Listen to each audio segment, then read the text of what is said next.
Bonjour, donc j'ai un peu avancé dans mes recherches pour faire la membrane à partir du PVC. J'ai réussi à me procurer la publication de la sulfonation. Ce que je retire, c'est que les méthodes utilisées, elles sont plutôt pointues, il y a des ajouts de molécules difficiles à se procurer, des process avec du vide, etc. Donc comme ce que j'avais vu dans mon état de l'art, il n'y a pas de choses vraiment simples à mettre en place pour un amateur et les tests qui sont faits sont généralement plutôt inaccessibles. Par contre, on peut quand même tirer certaines conclusions de ce qui est fait, lire entre les lignes, pour comprendre certaines choses que nous, on pourra faire à niveau amateur. Quitte à avoir un peu moins de performance, mais quand même quelque chose d'assez performant. Moi, ce que j'observe, c'est que déjà, il y a beaucoup de travail lié à la perméation de la membrane avant la sulfonation. Et en fait, mon sentiment, c'est qu'on essaie de faire un genre d'éponge en fait qui garde l'eau et que c'est l'eau qui sert de conducteur protonique. Et donc cette eau, elle doit être suffisamment accrochée à son éponge pour pas laisser passer les gaz, mais que les protons puissent traverser l'eau en fait, et qu'elle soit la plus fine possible. Et donc pour ce faire, on prend un polymère, un plastique, de préférence qui résiste bien à la chaleur, qui ait une bonne résistance chimique, etc. On en fait une espèce d'éponge, on le perméalise donc en creusant des pores dedans. Alors là dans la publication que j'avais lue, c'était en le comprimant avec des petites billes de 10 micromètres pour qu'elle traverse de l'autre côté. Il y en avait un autre, c'était un laser qui découpait des ronds dedans. Enfin, il y a plusieurs procédés.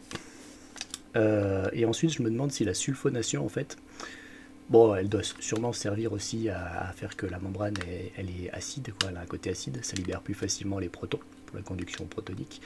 Mais je me demande s'il n'a pas une fonction aussi de rendre la membrane super hydrophile de façon à ce qu'elle garde l'eau en fait.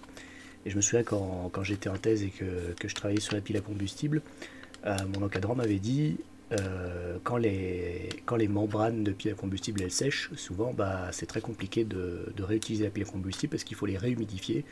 Et souvent avant les assemblages, eh ben, on voit qu'ils prennent les membranes de pile à combustible, même les nafions, même la top qualité, et ils les font bouillir dans de la flotte pendant 20 minutes, 1 heure juste avant l'assemblage. Il faut que la membrane soit toujours gorgée d'eau pour fonctionner en fait. C'est une éponge qui doit être mouillée, qui doit être très accrochée à son eau, qui ne peut pas laisser son eau partir, et avec plein de pores pour donner à cette eau un genre de super viscosité. L'idéal ce serait un gel d'eau super fin qui résiste à la chaleur, qui se dissout pas, etc. Bon, un tel gel, moi je sais pas faire. Peut-être avec du sable très fin, je sais pas. En tout cas, bon, pour faire mon plastique, enfin, je reviens toujours sur la même chose. Donc la sulfonation, c'est assez simple, quoique, bon, il faudra juste mettre dans l'acide sulfurique. Au pire, moi, je le laisserai dans l'acide sulfurique super longtemps si je peux pas monter très en température. C'est pas du tout un problème. Le séchage, je me demande même si j'en ai pas rien à foutre. Quoique, bon, il faut quand même que ça réagisse un peu avec le plastique. Bon, au pire, je peux le faire chauffer, ouais, c'est pas très difficile. Mais mon plus gros problème, c'est donc rendre cette membrane poreuse. Donc là, perméation. Donc moi, je suis toujours sur cette idée de perméation. Donc j'ai un peu cherché la perméation. Visiblement, ça arrive quand le PVC est soumis à des pressions.